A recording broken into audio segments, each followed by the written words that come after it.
going on, pro wrestling fans, members of the J Area? My name is Jose Ramos Jr., bringing you another episode of the J Area Wrestling Podcast, your safe haven when it comes to pro wrestling here on YouTube. And it's a big time in the WWE.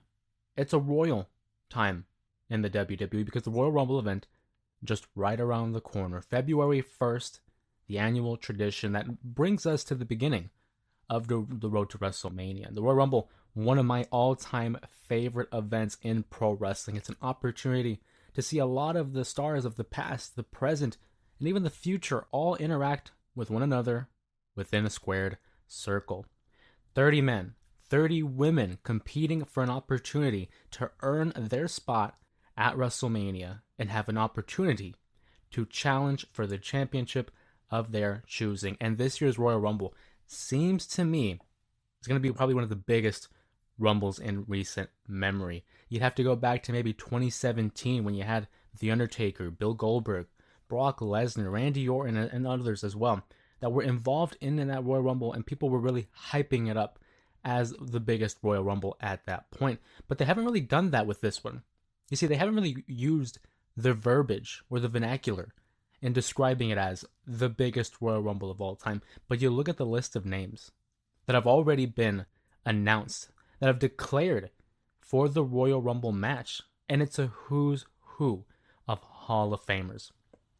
People like Roman Reigns, CM Punk, John Cena, Drew McIntyre, Seth Rollins, Rey Mysterio.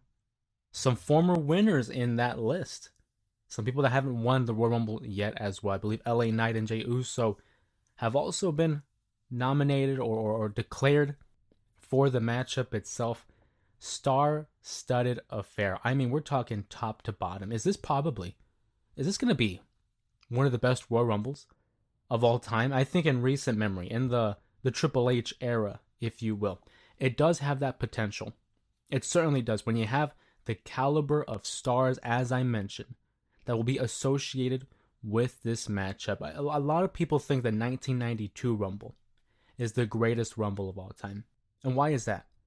Well, I'll tell you why. Because it's the list of names that were involved in that matchup. People like Ric Flair, Hulk Hogan, Randy Savage, The Undertaker, Bret Hart, Piper, Shawn Michaels, and so many other names as well that we can't get to. Otherwise, we'd be naming all 30 participants. The Royal Rumble event is like the All-Star game.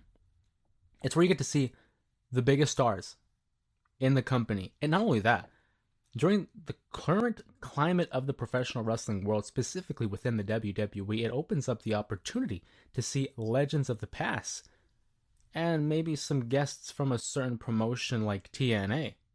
If you ask me, this Royal Rumble has all the makings of being an all-timer. That's just my, opinion on it. I'd love to hear from you guys in the comments on what you are looking forward to in the Royal Rumble. Who are some of your predictions as to who will win the men and the women? But we talk about one of the biggest Rumbles. And I thought it'd be a great opportunity to kind of stroll down memory lane for some of my all-time favorite Rumble moments. I alluded to 1992, the Ric Flair Royal Rumble, where he enters at number 3 and lasts over an hour to win the Rumble. And keep in mind, this is back during a time when the shot at WrestleMania wasn't implemented in the matchup. You see, in 1992, the WWE title was vacated, and it was up for grabs for whoever would win the Royal Rumble in 1992. And Ric Flair, who had recently departed from World Championship Wrestling, came over to the WWF, wins the Rumble, and becomes the WWE champion and delivers an all-time promo following that matchup. I mean, he talks about looking into the camera with Mr. Perfect and Bobby Heenan by his side, and he says, with a tear in my eye, "This is the greatest moment of my life." And Ric Flair really put on notice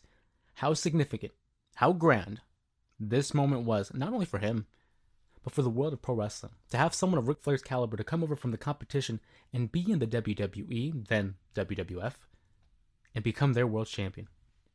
It's a great performance. And like I said, a who's who of talent that are involved in the 1992 Royal Rumble event. But then you fast forward. Another one of my all-time favorites is the 2001 Royal Rumble event. This was where Stone Cold Steve Austin won his third Royal Rumble match.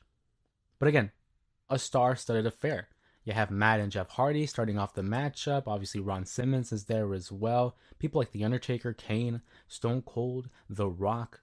A lot of stars in this Rumble as well. And it really was like the epitome of what the Attitude Era was in wrestling. I mean, because in the Royal Rumble itself, it kind of turned into like a hardcore match there. There was a time where people like Raven and Al Snow introduced trash cans. They introduced a bowling ball into the matchup. It was all-time chaos. It was also the Royal Rumble where Kane set the record for most eliminations in a single Rumble match with 11. Of course, in time, that would be broken by Brock Lesnar in 2020.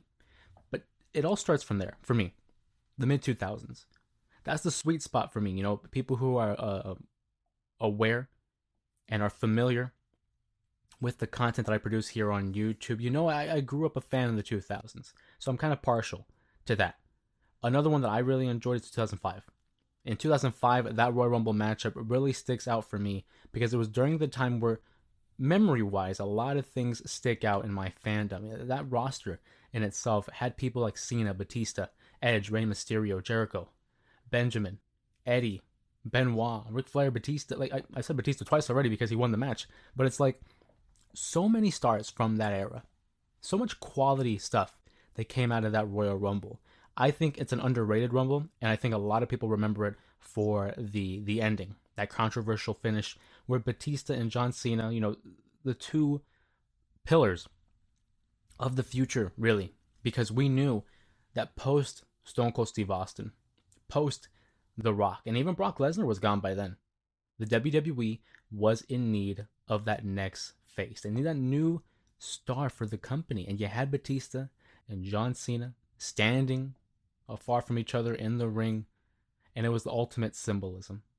But what followed was one of the all-time greatest Royal Rumble moments, I think, when they both simultaneously go outside of the ring. And it's ironic that it would be those two involved in that situation, because they would become the flag bearers for the next several years. But that's a discussion for another time, because as you know, on Thursdays we do have our throwback live streams.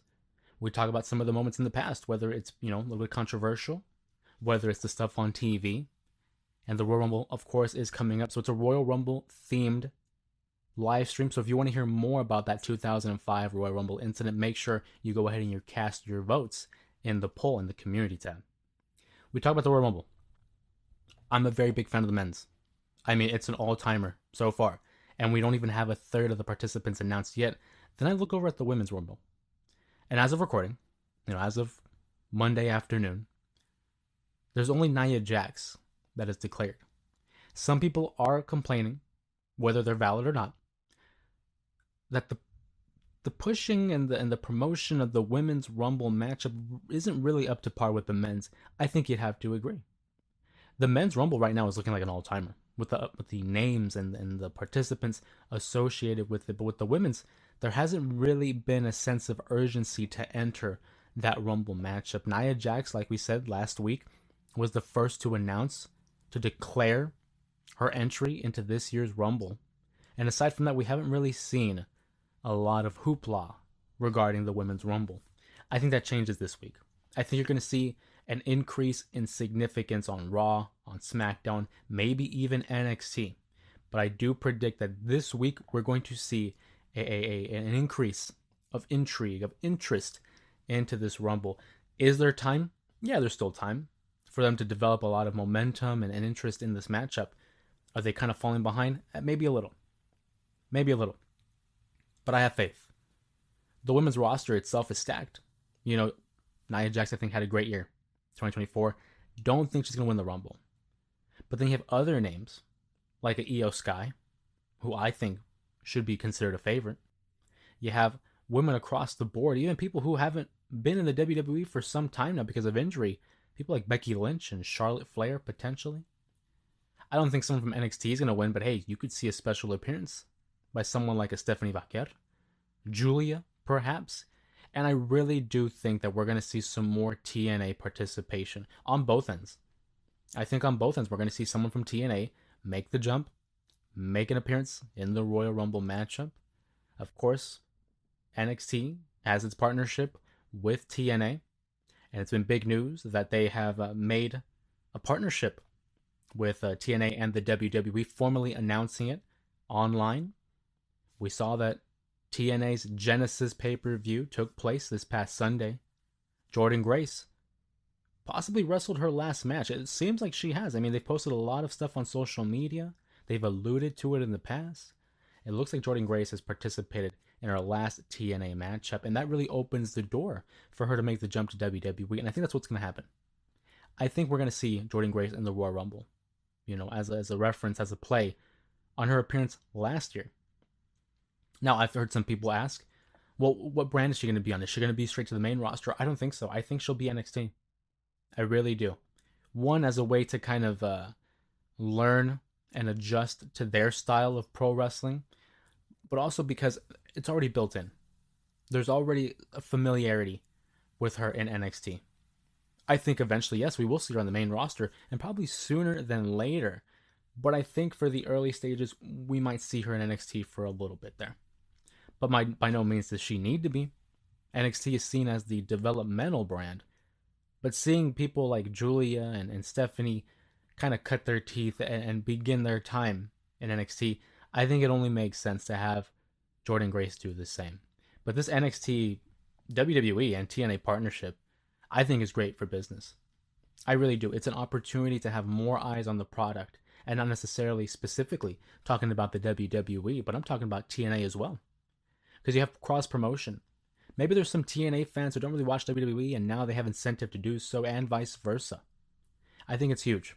I think this cross promotion is monumental. It's years in the making. TNA has been around since 2002 with an elite list of talent that have passed through their doors, many of which who are currently still in the WWE. Most recently, we saw the Motor City Machine Guns and Naomi, who spent some time in TNA, make the jump over to WWE. And I think, like I said, I think it's going to be a great opportunity to see both companies flourish. TNA had a hell of a 2024. They rebranded back to Total Nonstop Action after being Impact Wrestling for close to a decade. And they rebranded back to TNA. The crowds are coming back. The interest is coming back. They're building some steam. They're building some momentum. And they capped it off at TNA Genesis by crowning a new world champion. Joe Hendry finally is able to capture their world champion. He had been on the rise all of last year, and some people thought, well, they're going to strap the rocket to him at Slammiversary during that 6-person match, but they didn't. They didn't. Instead, it was Nick Nemeth. And they allowed the fans to grow in participation and anticipation as well. They wanted to see it happen, and you know what? Finally, when it got to a fever pitch and it got to the point where they needed to do it, they capitalized on it at Genesis. Joe Hendry, the new TNA, almost said NXT, but the new TNA champion. And I got to say, I think he's going to be in the Rumble as well. After the year that he had, as well as the appearances in NXT, I can't see them not putting him in the Rumble. It just makes all the sense in the world. And it's even better promotion for TNA. Because you're watching the Rumble and you're saying, hey, this guy has a championship I don't recognize. What's this? Oh, he's a world champion on TNA. World champion. Oh, well, maybe I should go check out their stuff on Thursday nights. Then we've seen, of course, the if you watch TNA Genesis, several appearances by NXT stars. I mean, Cora Jade, interrupts the celebration of Slamovich after she had retained her Knockouts Championship, defeating Rosemary. We saw Fraxium make an appearance during the tag team title bout, and now it's official.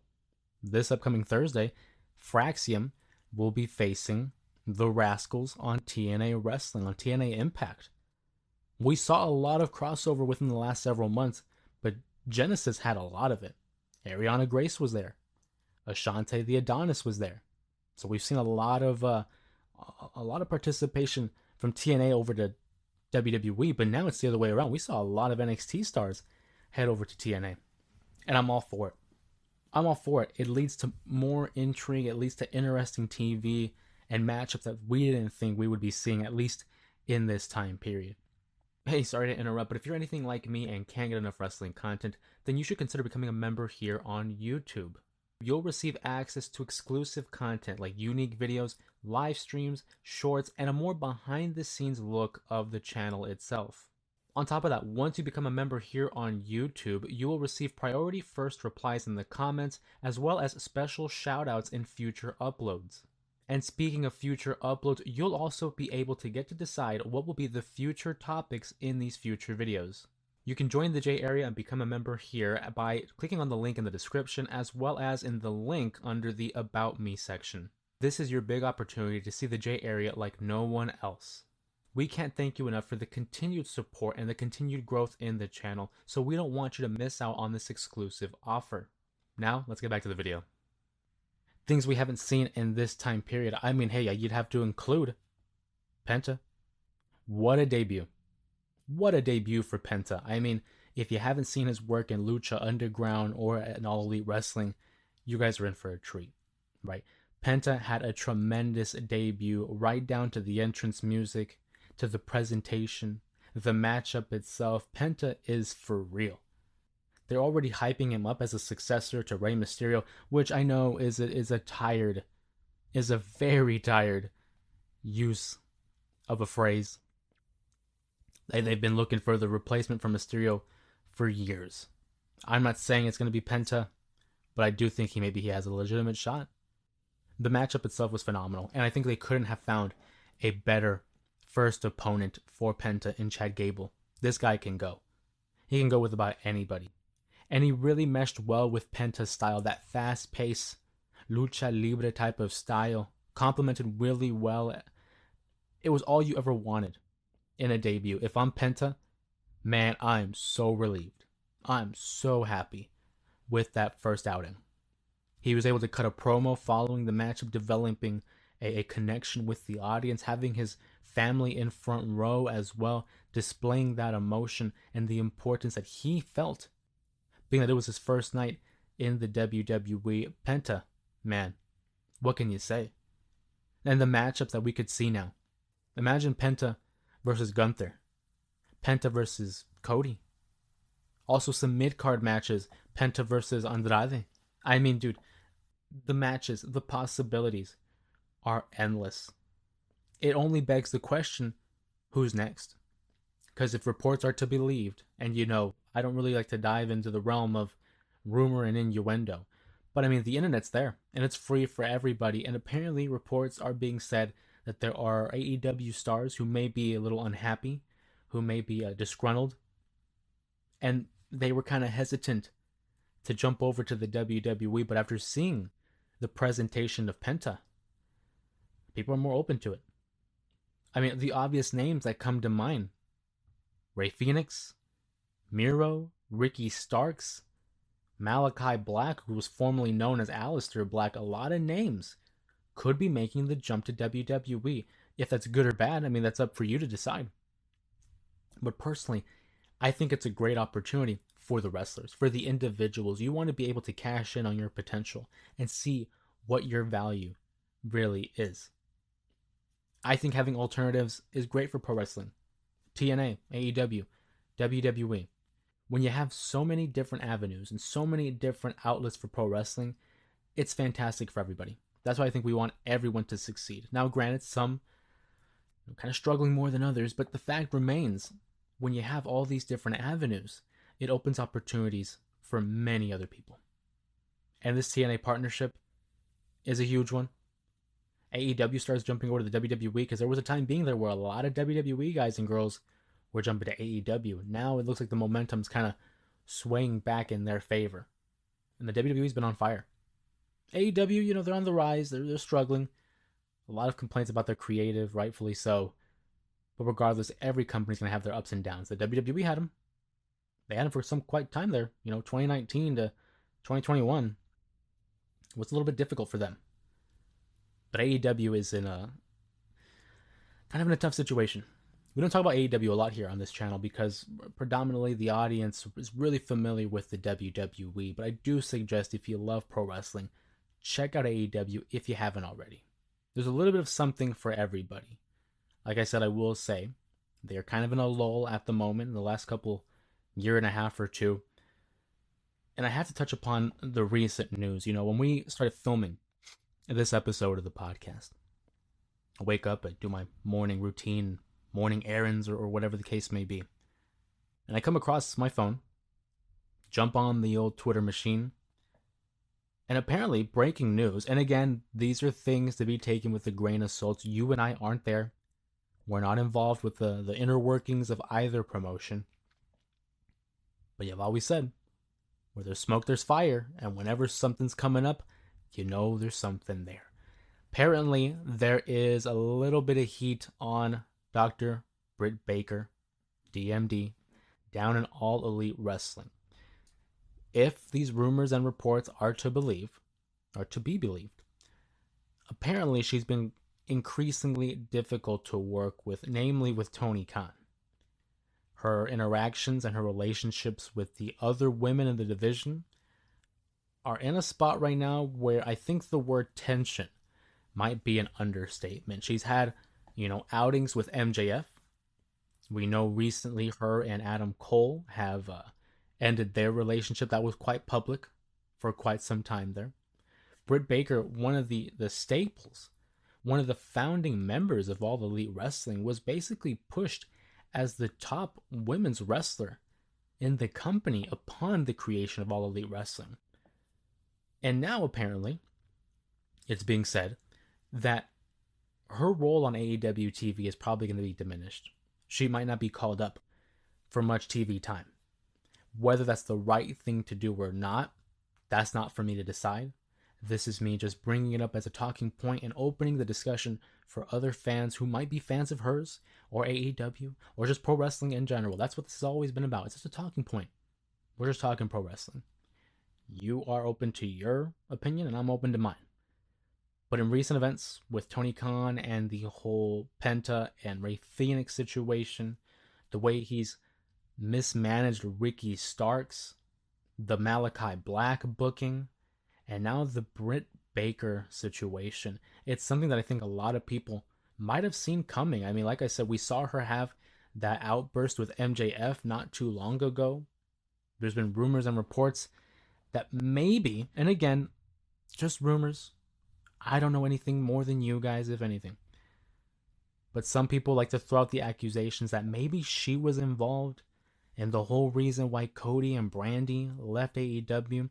That's pure speculation. There's no validity to it.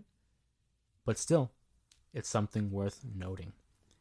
Britt Baker has a ton of heat. If she does leave AEW, does she move to somewhere else? Does the WWE take a look at her? Does TNA take a chance? I think TNA might be the best option for her, truthfully. Because I don't know if WWE takes that chance. They could. I mean, you look at what they've done with CM Punk.